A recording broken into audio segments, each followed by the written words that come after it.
A sharp chemical tang clung to the hospital corridor. Each time I swallowed, I tasted it, bitter and sterile sour on my tongue. The green tile looked jaundiced in the fluorescent glare, making every face seem tired and washed out. I pressed my palms against the wall outside my mother's room and tried to keep my breathing slow. My father hovered a step away, arms stiff at his sides, thinning grey brows knitted with worry. Petra, my older sister, hugged her phone to her chest and glowered at me from her sensible shoes. The light above us hummed softly. Every time a nurse rolled their cart past, my nerves twitched. I said to keep things calm for Mama, Petra hissed, stepping toward me. Not this again, you never learn. She asked, I whispered, my tongue chalky and stinging stuck behind my teeth, but I could taste resentment pushing up in my gut. I just told her. What, that you're still, what, writing fairy stories? Her mouth twisted. She doesn't need false hope. Father's gaze flickered between us, silent and heavy, as if waiting for me to break, always the same. I clenched my jaw and pressed a fist into my ribs. She wanted to know how I am. I told her about the chapters I finished.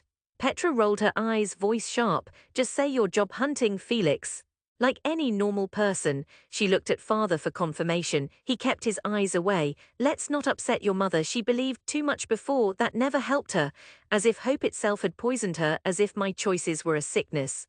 Petra scowled. You waste your life, still hiding in notebooks while I pay the bills.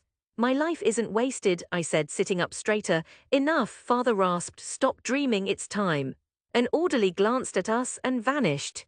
Quiet fell, tense as glass. Their words choked my chest, scratching at my pride. I longed to shout, isn't it enough that I believe that this, the act of writing, keeps me from vanishing completely? But here, hemmed by yellow tiles and cheap chairs and bleach, I knew it would never matter. I pressed my shoulder harder to the wall. The stone felt cold, undeniable.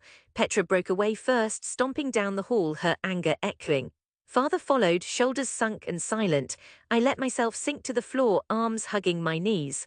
I closed my eyes and listened to the beeping and coughing behind closed doors, trying to recall when my stories had felt light. Berlin felt foreign as ever, hard edges everywhere, sky pressed down by glass towers and tram wires. It was early autumn. The U-Bahn howled, crowds dissolved and reformed around me, their steps echoing a rhythm I never learned. I climbed up to my flat in Kreuzberg, hung my helmet, stared at my battered desk facing the window. Piles of manuscripts lived there, years of rejected pages. Proof or just evidence of persistence on bad days, foolishness. After the hospital, writing came only in stuttering moments. Words resisted me. When they arrived, they felt thin, brittle, days blurred together, waking, staring at stained papers, tapping at fragments, throwing most of it away, napping, looping. Petra's texts buzzed on my screen. Any news? You okay for rent? And I never replied. Some nights, old rage reawakened, buzzing beneath my ribs. Other times, I felt only the pang of wanting my words to mean something to someone. I took a job at a tiny bookshop in the evenings, restocking other people's success stories. The place smelled like dust, newsprint and old wood. Submitting, being rejected, trying again. Thank you for your submission. Unfortunately, your voice is promising, but the words blurred. Still, I wrote, I had to somehow. That winter was cruel, a typical Berlin freeze, damp and unyielding. My bike froze outside. I shuffled between the store and my flat, keeping company only with my own words. In December, Theo, a colleague at the shop, a wiry, bespectacled stoner, gestured at my notepad. Still writing. His tone was easy, open. Yeah, I said defensively. Try Glücklich Verlag, he said, matter of fact, biting into a croissant. My cousin's wife works there, not fancy, but they read stuff before trashing it. He scribbled an email for me, I debated. But one grey morning I sent Glücklich Verlag 50 pages, a new story, half memoir, half invented, about mothers and objects we can't let go of. I braced for rejection. Glücklich Verlag called. They wanted my novel. Shock didn't hit all at once. I replayed the voicemail for days, afraid I might have misheard. The first call with Ingrid, my future editor, left me trembling, gentle, clever questions about my story. For the first time ever, real respect. Then deadlines tumbled ahead. I rewrote, sweated details I had always guessed at. Every day I braced for someone to yank it away, for the whole thing to dissolve back into doubt. When my author's copy arrived, I ran my fingers over the cover, my name stamped in bold. I pressed it to my chest, weeping openly, the old disappointment melting into something close to peace. Reviews came, a trickle then a stream. Some called it ambitious, others raw and truthful. Invitations followed, readings, panels, a short review on radio. University friends congratulated me, people who'd once snickered now apologizing for ever having doubted. Still, I heard nothing from my family. I kept up from afar, Petra at the bank, now behind her own glass office. Father going slightly deaf, Mama's silence deepening, her energy leaking away. When I mailed them a copy of the book plus a letter, weeks stretched by empty, the ache grew familiar, but outside life changed. I was suddenly someone, if only in corners of the city. The local coffee shop server smiled at my name once. I bought myself a warm scarf, a coat that fit. I found myself laughing when someone in the bakery recognized me. I wasn't expecting the invitation when it came. Petra's careful writing on thick card. Mama would like you home for Christmas, if you can. The S-Bahn home wound past bare-limbed trees and iron fences. My childhood block had not changed, peeling paint and all. The willow in front of our house had lost nearly all its leaves. Petra opened the door, hair pulled back, eyes wary. You came, was all she said, moving so I could step inside. Father sat hunched in his armchair, seeming smaller. Mama, perched on the sofa, reached out a trembling hand. Felix, sit please. Her smile was real if thinned. I kissed her forehead and held her hand, its bones sharp and cold. Dinner passed practically. Petra controlled the conversation, meals, news, a little gossip, careful to avoid my book. But over potatoes and beet salad, Mama cleared her throat. I read your story, she said in a near whisper. I finished it last week. I had to reread parts to understand, but I liked it very much. Something loosened inside me. Petra kept her eyes down as Mama said, it made me sad, but true things are sometimes sad. The girl in the story, she had your hands.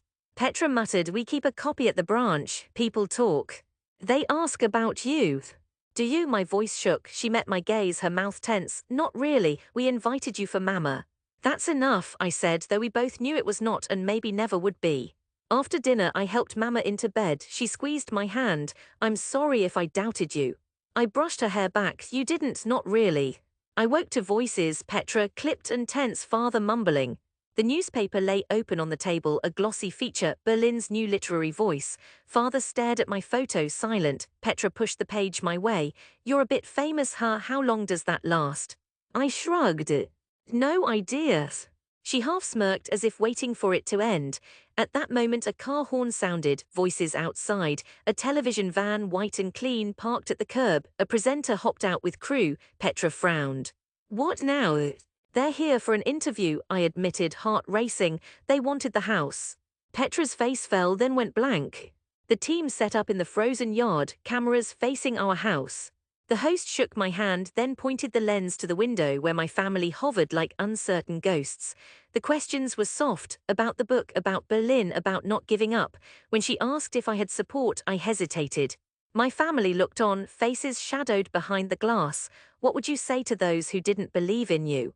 The old anger bubbled, then ebbed. I thought of the hospital corridor, the years of shoulder-cold dismissals. I found my voice. I'd say thank you, it made me rely on myself. You learn resilience. You don't wait for someone else to tell you your work is real. The host nodded, the crew wrapped up, congratulating me. Mama, insistent, had her photo taken holding my book. She grinned, shaking under its weight. Father pressed my book into my hands, clearing his throat. It's good, Felix, you're writing, it's very good. His words left me breathless. Inside, over coffee at the old table, Mama beamed at me. Petra sat across from me.